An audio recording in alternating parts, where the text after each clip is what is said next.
Muy buenas a todos, JoJo fans. Como ya lo sabréis, salvo que viváis en una cueva aislados del mundo civilizado, el anime de Steel Ball Run está al llegar, pero no todos se han leído el manga. ¿Estás ocupado? ¿Preparando exámenes? No pasa nada, aquí estoy yo para poder resumirte Steel Ball Run, pero no voy a resumir tomo por tomo. He preferido resumir la parte 7 en arcos narrativos, lo cual me parecía más coherente que por tomos, que a veces se terminan en un momento donde el arco narrativo no ha terminado. Sin más tiempo que perder, retomamos con el segundo arco narrativo de Steel Ball Run, la primera etapa. Tras días de espera, la prestigiosa carrera Steel Ball Run puede comenzar. Estamos a 25 de septiembre del año 1890, son las 10 de la mañana, los fuegos artificiales se han elevado. Es la señal, la carrera empieza. Una vez iniciada la carrera, el señor Steel nos explica cómo se organiza la carrera. 9 etapas en las que se proclamará un campeón de cada una de ellas. Mientras el señor Steel nos cuenta todo esto, un caballo se separa del resto. Es Jairo Zeppeli. El italiano no ha dudado en darlo todo desde el inicio. Lo que habrá que ver es si su caballo será capaz de mantener esa ventaja durante toda la primera etapa. Johnny, impresionado por Jairo, decide abrirse paso entre los jinetes para perseguir al líder de la carrera. Pero Jairo no solo es perseguido de cerca por nuestro protagonista. Diego Brando, el príncipe del mundo de las carreras de caballos británicas, quiere luchar por ese primer puesto. Y, por si no fuera poco, Urm Abdul también le sigue de cerca con su camello. Aprovechando el peso del animal, Abdul embiste varias veces a Jairo para hacerle perder velocidad. Jairo, contra las cuerdas, decide lanzar una de sus Steel Ball hacia adelante. De repente, vemos a Abdul embistiendo un arbusto de cactus. Gracias a las Steel Ball, Jairo ha logrado confundir a Abdul, haciéndole creer que estaba viendo otra cosa gracias a la imagen de los cactus creada por el polvo levantado por el Steel Ball. Con Abdul eliminado, la carrera sigue con Jairo a la cabeza. Ahora es Diego Brando el que va a intentar adelantarle. De repente, Jairo se da cuenta de que el jinete británico ha desaparecido. Como por arte de magia, Diego ha logrado colocarse al lado de Jairo igualando la velocidad de su caballo. Diego, al ser un experto de las carreras, supo analizar los hábitos del caballo de Jairo para así utilizarlo a su favor y poder adelantar a Jairo. Ahora Diego, o Dio, está a la cabeza.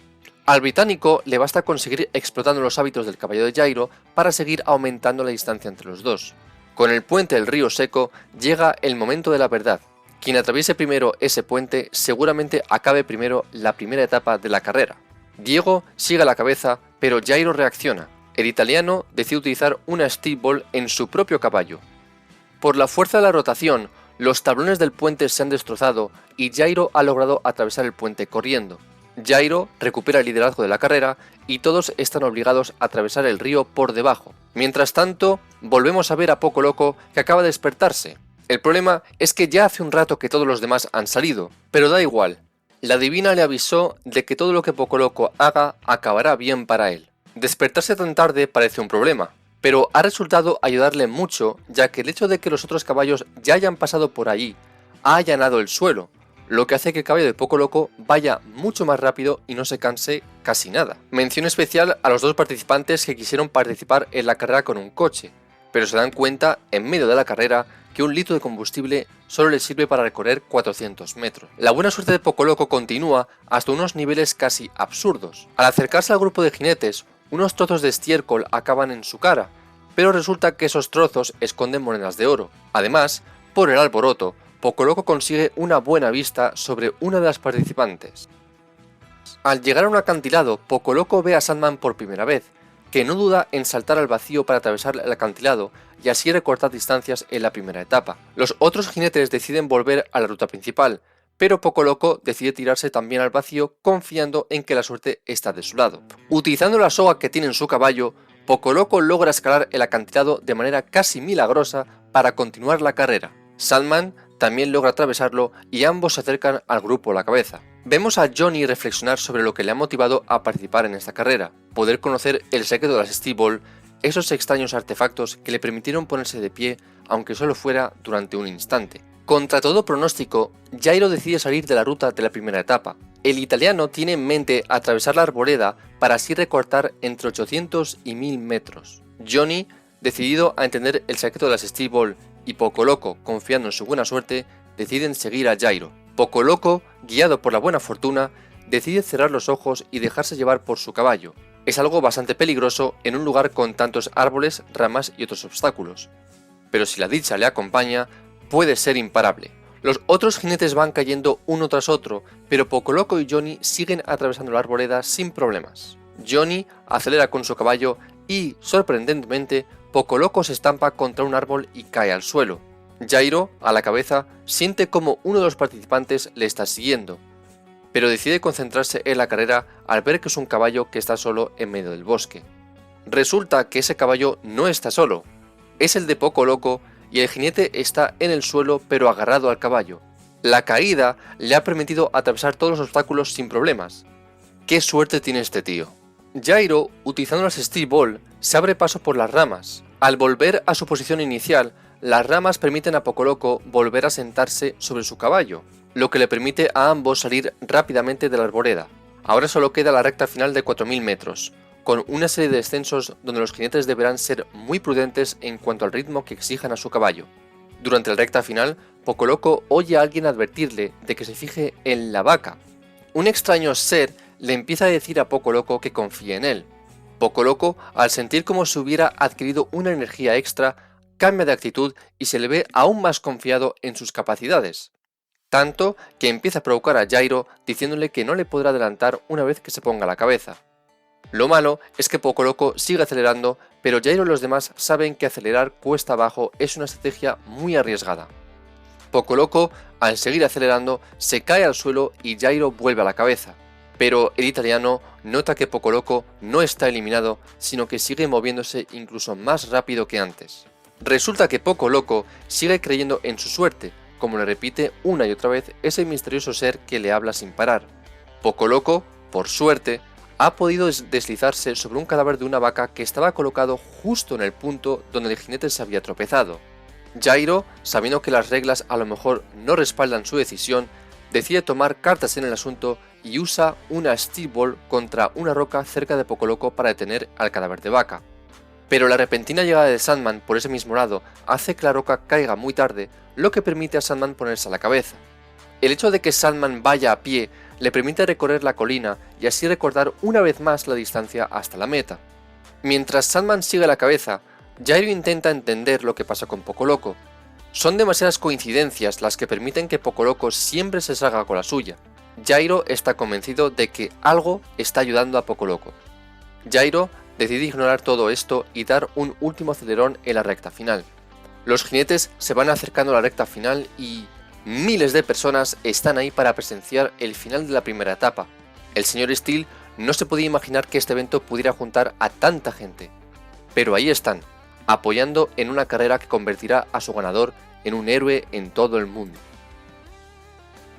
Mientras tanto, Johnny Joestar sigue intentando abrirse paso para alcanzar a Jairo, pero desde las sombras, Dio vuelve a aparecer adelantando a los jinetes uno tras otro utilizando la técnica del escudo de aire para que su caballo no deba luchar contra la presión del aire al correr. Decidido a no dejarse adelantar por el jinete británico, Johnny Joestar utiliza el galope de su caballo para lanzar unas rocas sobre él y así ralentizarlo aunque sea momentáneamente.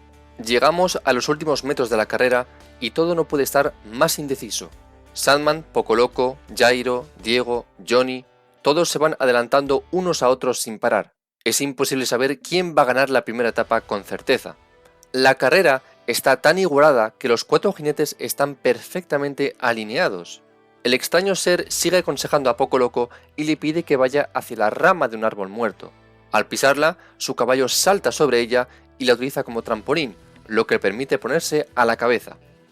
A pesar de esta buena suerte, Jairo se vuelve a poner a la cabeza y decide revelarle algo a Johnny. Jairo ha utilizado una Steel Ball para crear una especie de vela con su propia capa. Gracias a esto, Jairo termina la primera etapa en primera posición. Mientras los participantes descansan después de esta gran primera etapa, el señor Steel es informado por su consejero sobre los orígenes de Jairo Zeppeli. Según el informe, Jairo es un extranjero proveniente de Italia en un barco de una familia de la realeza europea. El señor Steel, que no entiende por qué una persona adinerada participaría en una carrera como esta, le exige a su consejero más información sobre el jinete italiano.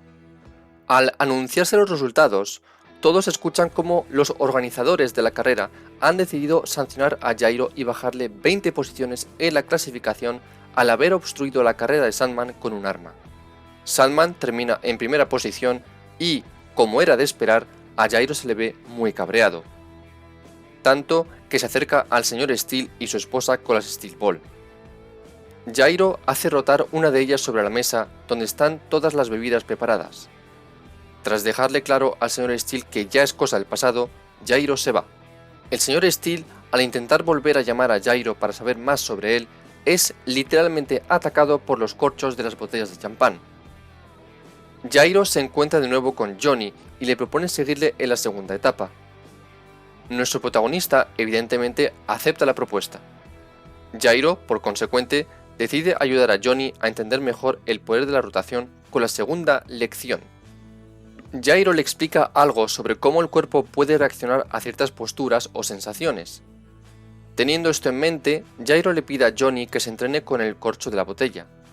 Johnny lo hace girar e intenta ponerlo sobre la piel de su caballo. Al hacerlo, los músculos del caballo dejan de reaccionar y Johnny acaba en el suelo. Jairo, al ver el potencial que tiene Johnny, le propone que trabajen juntos a partir de ahora. Volvemos al punto de vista del señor Steel en medio de la llanura con su mujer y con el alguacil, que le quiere enseñar unos cuerpos que han encontrado. El grupo se acerca a la zona y, aterrado por lo que ve, el señor Steel pide que se lleven a su esposa inmediatamente. La escena lo justifica. Hay 3 hombres con sus intestinos literalmente esparcidos por el suelo en un radio de 10 metros. El alguacil está convencido de que esto es un asesinato premeditado. Alguien en la carrera está haciendo lo que sea para quedar primero y llevarse el gran premio. ¿Irá también a por Johnny y Jairo? Ya lo veremos. Bueno, pues hasta aquí el segundo arco narrativo de Steel Ball Run. En el próximo arco narrativo veremos el inicio de la segunda etapa de la carrera y las personas, a veces bastante peligrosas, con las que Jairo y Johnny se van a encontrar en medio del desierto. Espero que os guste este formato porque yo tengo muchas ganas de hacerlo. Nos veremos muy pronto para el próximo arco narrativo, atravesando el desierto de Arizona. Hasta la próxima, YoYo fans.